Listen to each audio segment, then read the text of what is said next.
Alors, le maître des autruches, une spécificité de la représentation de Yahvé au sud. La question que nous allons poser est celle de la représentation de Yahvé dans le sud. Peu nombreux sont en effet ceux qui pensent que Yahvé n'était pas représenté dans les temps pré-exiliques, tant le matériel biblique et extra-biblique est probant à ce sujet. En effet, les travaux d'Ottmar Kehl et de Christoph Hüllinger ont relevé pléthore de représentations du divin, pas de Yahvé forcément, parce que ça on ne le sait pas, mais du divin dans l'Israël-Palestine biblique, sans qu'on sache avec certitude si celle-ci représentait Yahvé. Ce qui est sûr, c'est que la production iconographique n'a pas diminué entre le bronze et le fer, et que si on en croit les textes bibliques, Yahvé était régulièrement identifié à ces images. Vous voyez ici une liste de références bibliques. Il nous semble aussi acquis qu'un polyyavisme, pour reprendre le terme de Berle-Young, existait sur le terrain, c'est-à-dire qu'il y avait plusieurs endroits, indépendants probablement, où il y avait des vénérations de Yahvé. Dans le cadre de l'hypothèse madiano-kénite, qui postule l'origine de Yahvé au sud, certaines études se sont posé la question si une venue de Yahvé depuis le sud pouvait être retracée par des sources extra-bibliques, notamment iconographiques. Kehl et Hüllinger ont relevé la présence du maître des autruches et de Baal 7, que vous voyez ici affiché, au sud, et l'ont mis en relation avec les origines sudistes de Yahvé. Avec le maître des autruches, c'est surtout Kehl, il y aurait donc une irruption d'un nouveau motif autour de l'an 1000 qui concerne surtout le sud, même si ce motif a aussi été retrouvé ailleurs, mais à moindre mesure dans le nord. Ainsi, on retrouve le motif des autruches dans le sanctuaire édomite de Horvat Kitmit, probablement dédié à Kos, ce qui renforcerait encore une fois le lien entre Yahvé, le sud et Kos. Mais ça, c'est une autre question. La représentation du maître des autruches reste assez énigmatique à comprendre. Est-ce une preuve de l'origine sudiste de Yahvé? Et pourquoi cette représentation? Et est-ce qu'elle représente d'ailleurs Yahvé? Cette découverte est d'ailleurs reprise avec prudence dans la quête des origines sudistes de Yahvé. Le lien exact entre le maître des autruches, Yahvé et le discours biblique reste flou et peu discuté dans la littérature scientifique. Nous proposons d'approfondir cette discussion ici, surtout pour clarifier le lien qu'il existe entre le discours biblique et celui du maître des autruches. Nous espérons par là montrer que ce motif renvoie à une conception d'Yahvé qui a été marginalisée dans les textes vétérotestamentaires par un autre discours, à savoir celui de l'Exode, qui semble, lui, plutôt venir du Nord, comme on le verra dans la prochaine contribution. En même temps, nous tenterons de réfléchir à la place que peut avoir ce motif, c'est-à-dire le maître des autruches, dans la thèse madiano-kénite. En effet, ce serait faire fausse route que de croire qu'un tel motif indiquerait automatiquement l'origine de Yahvé. Tout comme les textes, cette source montre que, dans le polyyavisme de l'Israël pré-exilique, il y avait des lieux de culte si différents qui ne parlaient pas de Yahvé en des mêmes termes, voire qui supposaient des origines différentes. Nous allons d'abord parler de la particularité iconographique du Sud en comparaison avec le Nord, très brièvement, pour ensuite réfléchir sur la signification du maître des autruches dans ce contexte-là, c'est le point 2, pour voir ensuite dans quelle mesure ce motif peut renvoyer à un Yahvé des steppes, et finalement, nous verrons que le discours sur le Yahvé des steppes s'est développé indépendamment du discours de l'Exode et représente une particularité du Sud. Avant de parler du maître des autruches, il faut réfléchir donc au contexte. Quelle différence iconographique y a-t-il entre le Nord et le Sud? De manière générale, il est reconnu qu'il y a des différences, mais les particularités iconographiques liées au Sud et au Nord restent sujettes à discussion. Ce qui semble sûr, c'est qu'il n'y a jamais eu une situation religieuse homogène dans les temps pré-exiliques, ceci en tout cas dès le bronze récent. Certes, il y a des motifs communs au Sud et au Nord, comme le lion, qui accompagne la figure divine, voire la représente, ou même l'image bovine. Mais au-delà d'un fond commun, il y a quand même des différences, notamment au niveau de la manifestation locale du Dieu, comme Cockert le dit. Alors, quelles sont ces différences?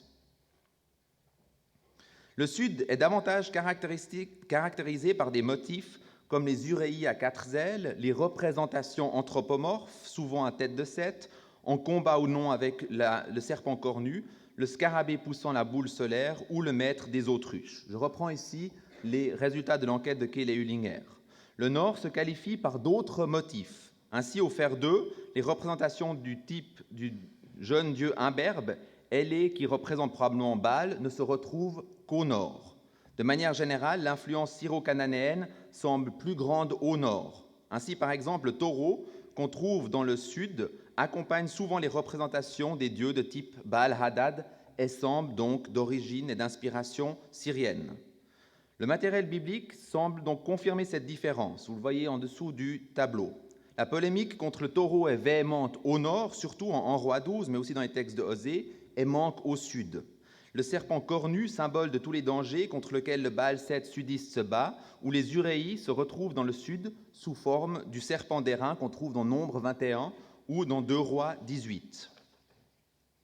Ces différences iconographiques renvoient à des différences sur la conception de Dieu. Ce qui peut être compté comme acquis est qu'au sud, Yahvé semble avoir été plus directement égyptien, la preuve Baal-Seth, est autochtone, alors que le nord subit l'influence phénico-égyptienne. La question qu'on peut dès lors se poser est de savoir, et là je cite, si Yahvé était au 8e siècle davantage perçu comme un seigneur du ciel, Baal-Shamem, en Israël, et comme El solaire en Juda, pour reprendre ici notamment aussi l'étude de Nir. On peut rajouter à cette question celle de savoir si Yahvé était plus autochtone au sud, puisque Juda se trouve isolé au sud, loin des axes géopolitiques, contrairement au royaume du Nord. Si nous résumons tout cela en tenant compte de l'éclairage biblique, il est possible d'affirmer la thèse suivante. La situation du royaume du Nord semble plutôt renvoyer à des influences syro-phéniciennes et à une iconographie liée à l'Exode avec la présence des taureaux, alors que le Sud possède une iconographie plus éloignée du discours qui domine actuellement la Bible hébraïque. Ainsi, le serpent d'airain, le serpent cornu, Baal-Seth ou le maître des Autriches sont marginaux dans l'Ancien Testament. Autrement dit, l'iconographie du Nord nous semble aujourd'hui plus lisible, tout simplement parce qu'on peut la rattacher notamment, mais pas seulement, à l'Exode. Cela vient du fait que le discours sur l'Exode a probablement été repris par le Sud lors de la chute de Samarie, si on en croit certains exégètes. Là aussi, je renvoie à la contribution qui va suivre. Ce discours est ensuite devenu majoritaire dans le Sud. L'iconographie, mais aussi la théologie pré-josianique, c'est-à-dire celle avant la chute du royaume du Nord, donc cette iconographie du Sud est plus énigmatique car il est plus difficile de la rattacher à quelques parallèles bibliques connus. C'est dans ce flou du Juda pré-josianique et débarrassé de la conception de l'Exode qu'il faut essayer de comprendre le maître des autruches. Nous venons maintenant au maître des autruches et à sa signification. Que peut nous apprendre le maître des autruches sur la religion pratiquée au Sud ? Tout d'abord, il faut nuancer les propos de Kehl, qui souligne que le motif d'une figure flanquée de 2 autruches est originaire d'Israël. Certes, cette disposition particulière manque dans le monde assyrien et syrien avant la période néo-assyrienne, mais Herles souligne bien que le maître des autruches est lié aux autres représentations de chasse, notamment à celle où un personnage anthropomorphe tient une autruche par le cou.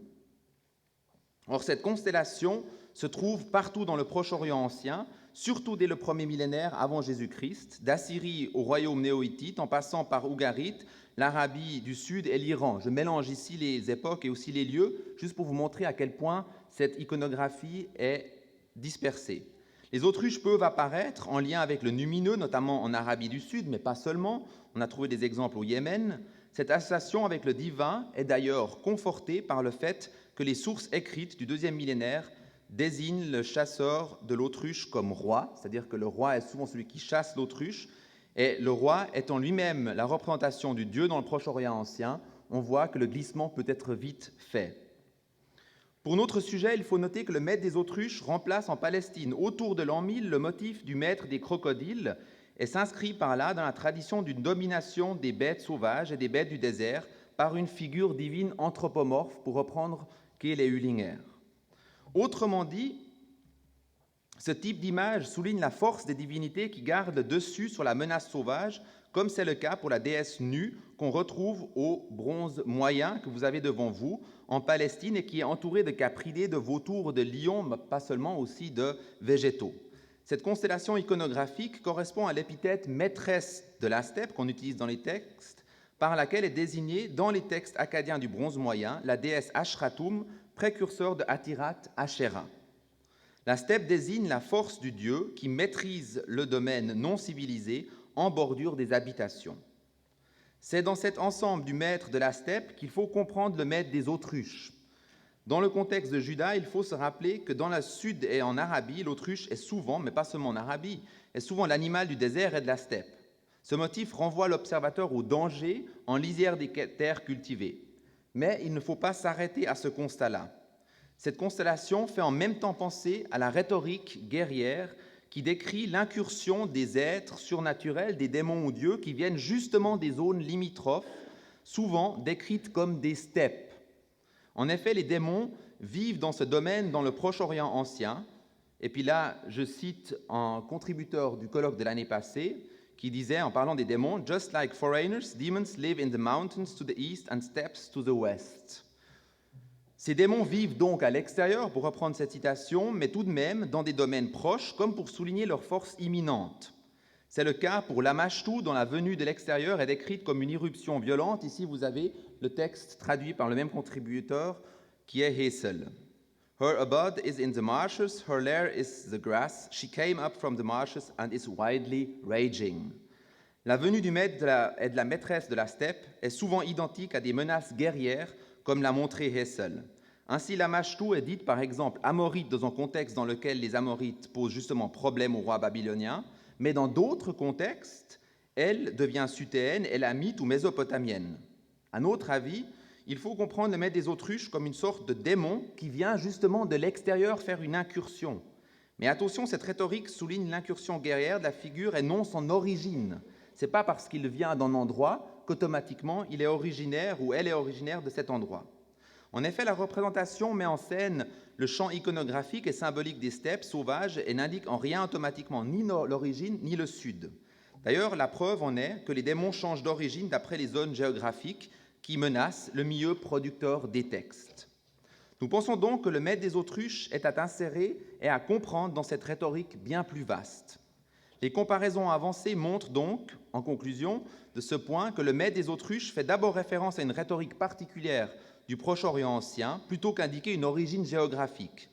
Mais ce n'est pas pour autant que ce motif ne nous apprend rien sur la religion au sud. Mais avant d'aller plus loin, posons-nous la question si le maître des autruches peut être identifié à Yahvé. Pour répondre à cette question, il faut d'abord noter que l'apparition de ce motif au sud d'Israël coïncide avec l'établissement d'une monarchie en Juda, grosso modo, à savoir la première partie du fer 1 et le passage au fer 2. Cette coïncidence pourrait favoriser une identification entre Yahvé et le maître des autruches, puisque la royauté a sûrement contribué à diffuser la foi yahviste, comme on peut le voir aussi avec l'exemple des royaumes voisins, que ce soit Moab, Ammon ou autres. Le Dieu national commence à jouer un plus grand rôle dans ce contexte-là. Le problème d'une identification avec Yahvé, c'est que l'iconographie du maître des autruches paraît bien éloignée du discours biblique, comme je disais en entrée. Ce discours biblique qualifie Yahvé par d'autres langages, notamment celui de l'Exode, au risque de me répéter. Pourtant, des analogies peuvent être faites avec certains textes de la Bible hébraïque. Kéhl avait déjà rapproché ces sceaux du discours de Job 38 à 39, où Yahvé est représenté comme le maître des animaux. Mais d'autres textes permettent de prolonger cette réflexion, textes qui ne parlent pas directement des autruches. En effet, comme nous l'avons vu, l'autruche renvoie à l'horizon plus lointaine des zones non habitées, des steppes. Si on se tourne vers l'utilisation du mot autruche en hébreu, ici renaïm, ou yahen ou yahana, ou en acadien l'urmu, on se rend compte que cet animal apparaît souvent en lien avec le désert au sens large des terres non habitées. Il faut donc inscrire le maître des autruches dans la rhétorique plus vaste d'une divinité qui vient de ces zones-là. Certains textes de l'Ancien Testament décrivent justement Yahvé comme venant de ces terres. Il s'agit des poèmes bien connus, Deutéronome 33, Juge 5, Habacuc 3 ou Psaume 68. Nous disons bien connus parce que ces textes-là jouent un rôle essentiel dans le débat sur les origines sudistes de Yahvé. Ces textes renvoient d'abord à l'idée de frontière. Ainsi, pour prendre un exemple, et le plus connu, puisque souvent il est crédité d'être le plus ancien, ainsi en Juge 5, Yahvé vient d'Édom. Nous avons bien là un lieu limitrophe à Israël et il fait une incursion. Cette vision dans Yahvé, maître des zones de non-droit, a probablement dû se prolonger dans certains textes prophétiques qui contiennent des descriptions de terrains vagues, limitrophes, souvent de ruines d'anciennes cités, dont Nian a parlé l'année passée. Ésaïe 13, notamment, mais d'autres textes comme nous le verrons. Ainsi, les ruines, steppes et les marges de la culture ambiante sont peuplées par des figures sauvages, souvent des animaux comme les créatures du désert, l'autruche justement, le vautour, etc. Mais Yahvé reste le maître de ces êtres. Ainsi, dans un texte qui parle justement d'Édom, comme c'était le cas de Juge 5, Yahvé est décrit comme le maître de ces contrées en Ésaïe 34.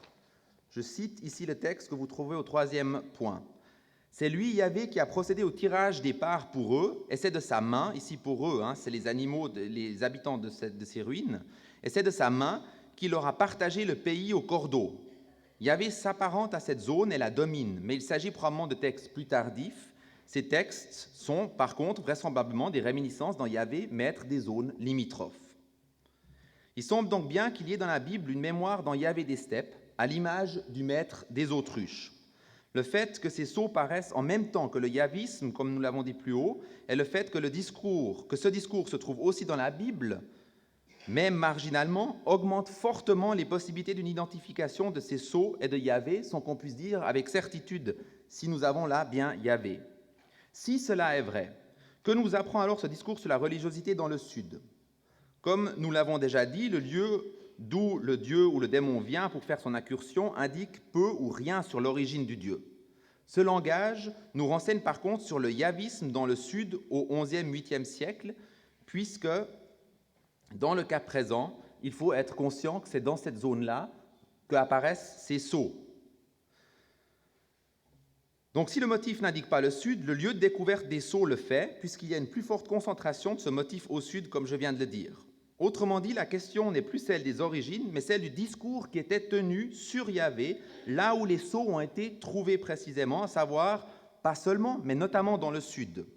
Plutôt que l'origine, ces sceaux nous indiquent comment on s'imagine Dieu dans le Sud. En reprenant ce langage, des textes comme Juge 5, versets 4 à 5, veulent souligner, on le verra après rapidement ce texte, veulent souligner la force martiale dans le contexte de guerre tribale, comme c'est le cas dans les chapitres 4-5 du livre des Juges. Le Yahvé du Sud fait ici, dans ces chapitres, une incursion jusqu'au nord pour exercer sa force. De même, les parallèles qui concernent la déesse Lamashtu ou Ashratum renvoient en contexte guerrier à la puissance du Dieu. Ici, la venue de Yahvé s'apparente à cette force guerrière. La venue d'une figure qui s'apparente en démon souligne donc le pouvoir martial de cette figure. Ces textes mettent en scène un réseau symbolique qui se suffit à lui-même et point essentiel pour la recherche, pour nous en tout cas, qui n'a pas besoin de l'Exode pour être compris. L'enjeu ici n'est pas de souligner la libération d'un pays de l'Exode ou de l'Égypte, mais l'appui guerrier du Dieu dans des guerres locales en Israël. Il est dès lors compréhensible pourquoi les textes poétiques ne comportent pas de référence explicite à l'Exode. En Juge 5, par exemple, cette référence manque complètement dans les versets théophaniques, mais aussi dans le contexte de Juge 4 à 5. Certes, Juge 5.5 parle du Sinaï, mais cette référence ne peut sans autre être vue comme une référence à l'Exode. Outre le fait que la tradition de l'Exode n'avait probablement à l'origine rien à voir avec la tradition du Sinaï, si on suit le constat de Wellhausen, la mention du Sinaï est fort probablement un rajout tardif dans Juge 5.5. Bref, il est très peu probable que le Sinaï, sans autre, fasse référence à l'Exode. D'autres formules auraient en effet existé pour souligner l'Exode dans ces textes poétiques, comme « Je suis Yahvé ton Dieu qui t'a fait sortir du pays d'Égypte », formule qui n'est pas employée ici. D'ailleurs, les verbes ne sont pas les mêmes que ceux utilisés pour l'Exode. Les verbes typiques de l'Exode, comme « Allah », « faire monter », ou yatsa ou hifil, faire sortir, manque. Le verbe yatsa est utilisé au kal et du coup change de signification puisqu'il signifie ici se lever. Ça indique donc un arrière-fond complètement différent. Ce n'est que plus tard que les deux traditions de l'Exode et de la steppe ont été mises ensemble. En effet, on constate que les textes poétiques rajoutent peu à peu des références discrètes à l'Exode. Nous pensons que l'absence de ces références en Juge 5 pourrait indiquer l'âge plus élevé de ce texte par rapport aux autres textes poétiques évoqués plus haut, qui rajoutent des liens plus ou moins explicites à la tradition de l'Exode. C'est ce que nous allons voir maintenant en analysant, mais très rapidement, le matériel biblique. Nous allons partir de la comparaison de Juge 5 et de Psaume 68 pour notre analyse. Si on compare Juge 5 à un de ces textes parallèles, le Psaume 68, il est possible de confirmer cette insertion progressive du Yahvé des steppes dans le matériel de l'Exode du Nord.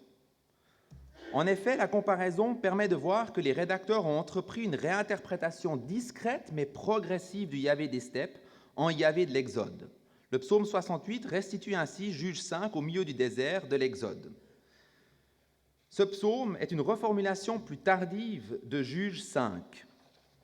Il est intéressant, je vais maintenant essayer de le démontrer, de noter que le psaume 68 remplace la double mention de l'origine de Yahvé dans Juge 5, qui était Séhir et Édom, par d'abord une mention sur la manière de guider le peuple, au devant de ton peuple, ce qui peut faire penser à la colonne de fumée dans le livre de l'Exode, et ensuite par Yoshimon, terme qui renvoie à la traversée du désert, si on tient compte des parallélismes entre Yoshimon et Midbar, donc les termes qui désignent le désert. Il faut y voir, pour reprendre les termes de Jérémias, des sekundäre Historisierungen qui interprètent et déplacent la venue de Yahvé du Sud vers l'Égypte.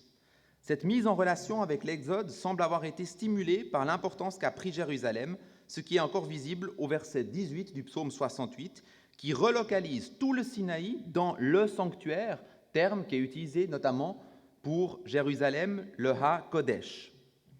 Cette importance de Jérusalem pourrait indiquer que la mise en relation des traditions nordistes et sudistes semble avoir été favorisée par la centralisation des traditions qui a eu lieu sous Josias, mais cela n'est que pure hypothèse. Si cela est vrai, cela voudrait dire qu'avant cette mise en relation de l'Exode et du Sud, le Yahvé d'Édom et de Séhir n'avait que peu à voir avec le Dieu de la sortie d'Égypte. Pour finir, nous pensons qu'il est possible de retracer la même histoire des rédactions au niveau de Deutéronome 33 et de Habacuc 3, sans que nous puissions, vous en doutez, le faire ici en détail.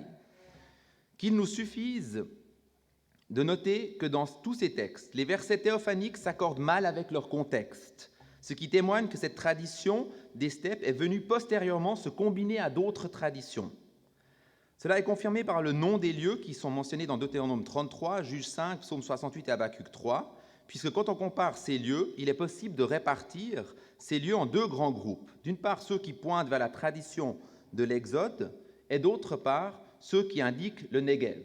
Le Negev serait indiqué, en l'occurrence, par Théman, Séhir et Édom, alors que l'autre, l'Égypte, par Paran et Meribat, Kadesh. Il est alors fort à parier que ce mélange montre une mise en relation tardive des deux matériaux. Alors que Théman, Séhir et Édom désignaient à l'origine une autre direction, celle du Negev, les mentions du mont Paran, Meribat, Kadesh, peut-être du Sinaï, c'est difficile à dire, tirent fort probablement la couverture vers l'histoire de l'Exode. Or, justement, en Juge 5, on ne trouve pas les lieux qui indiquent l'Égypte. Pour conclure, ceci montre que le Yahvé des steppes n'était pas lié à la tradition de l'Exode dans le sud. Tout comme ce motif du maître des autruches en Arabie, le Yahvé des steppes semble être une expression autochtone, mais il faut vraiment le prendre avec des guillemets, puisqu'on le trouve aussi ailleurs, mais en l'occurrence, une concrétisation locale de ce motif-là. Il s'agissait d'un dieu guerrier, à l'image du maître des autruches et des démons qui faisaient des incursions depuis les zones limitrophes. Le Yahvé du Negev ne comportait aucune référence à l'Exode, ce qui montre à quel point les cultes de Yahvé étaient différents dans les temps pré-exiliques. Ce Yahvé n'a été mélangé aux autres traditions, celles du Nord, dont celle de l'Exode, uniquement par la suite. Venons-en maintenant au texte du Pentateuque pour voir, encore une fois, comme ces deux textes, ces deux traditions, Negev et puis Exode, s'imbriquent. Les textes du Pentateuque qui parlent de la venue de Yahvé du Sud permettent aussi de voir qu'à l'origine, le Yahvé du Sud n'avait rien à voir avec la symbolique de l'Exode.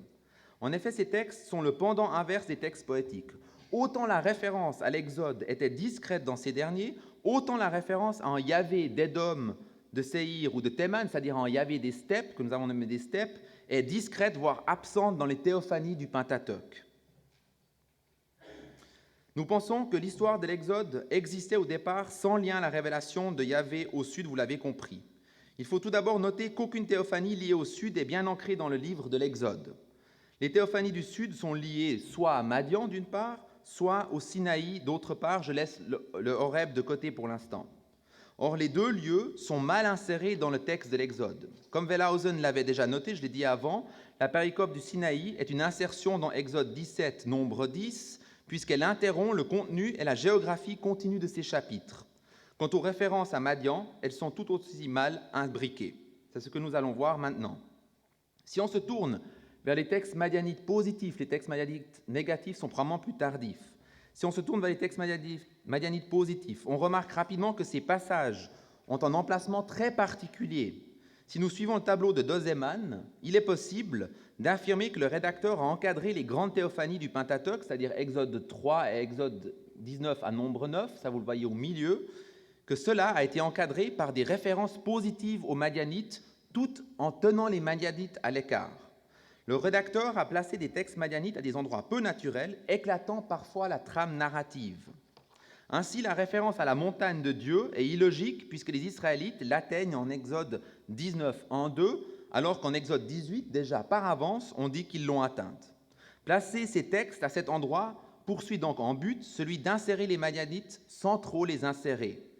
En effet, alors que les Madianites encadrent le récit théophanique, ils sont tenus à l'écart des théophanies mêmes, puisque le texte prend bien le soin, en Exode 3 par exemple, d'éloigner l'action des Madianites, voire même de Madian. Par exemple, la théophanie d'Exode 3, qui est censée se dérouler à Madian, est précédée par Achar Hamidbar, derrière le désert, ou bien vers la montagne de Dieu. À chaque fois, les personnages se distancient donc de Madian. Nous pensons que nous avons là les traces d'un travail rédactionnel qui avait pour but de réunir plusieurs traditions différentes sur des origines ou des premières théophanies, ou des théophanies tout court, de Yahvé. L'emplacement des textes madianites en marge des théophanies du Sinaï et le fait que le Sinaï est lui-même mal inséré dans le livre de l'Exode semble conforter cette idée de l'indépendance du Yahvé du Sud et du Yahvé de l'Exode. Tout cela nous permet de dire que les cultes du Sud, désignés ici par le terme générique de Madian et de Sinaï, ont été liés à l'histoire de l'Exode, mais uniquement dans un deuxième temps. Un rédacteur plus tardif a ensuite rajouté à la trame d'Exode Nombre, Madian et Sinaï, qui sont des traces de mémoire liées au Sud et probablement toutes deux indépendantes à l'origine. Ainsi, le texte de l'Exode que nous avons aujourd'hui est une magnifique synthèse entre la mémoire d'anciens cultes du Nord, comme on va le voir dans la prochaine contribution, et le Yahvé du Sud. Pour conclure, nous avons constaté qu'il y a plusieurs cultes de Yahvé dans les temps pré-exiliques et que ces cultes ne véhiculent probablement pas la même mémoire, notamment sur l'origine. Certains étaient liés à l'Exode, d'autres au Yahvé des steppes. Le travail historico-critique sur les textes vient confirmer l'idée que le maître des autruches représente probablement Yahvé, mais un Yahvé différent de celui de l'Exode. L'iconographie du Sud, dont celle du maître des autruches, reflète probablement une conception de Yahvé au Sud qui a aujourd'hui disparu, mais qu'il est possible de retrouver grâce à l'iconographie corroborée par l'historico-critique. Yahvé semble avoir été vénéré au Sud comme un dieu des steppes, difficile à maîtriser mais puissant, puisque lui-même dominait les zones limitrophes dangereuses, et en cela, l'identification entre le maître des autruches et Yahvé est fort probable. Merci de votre attention.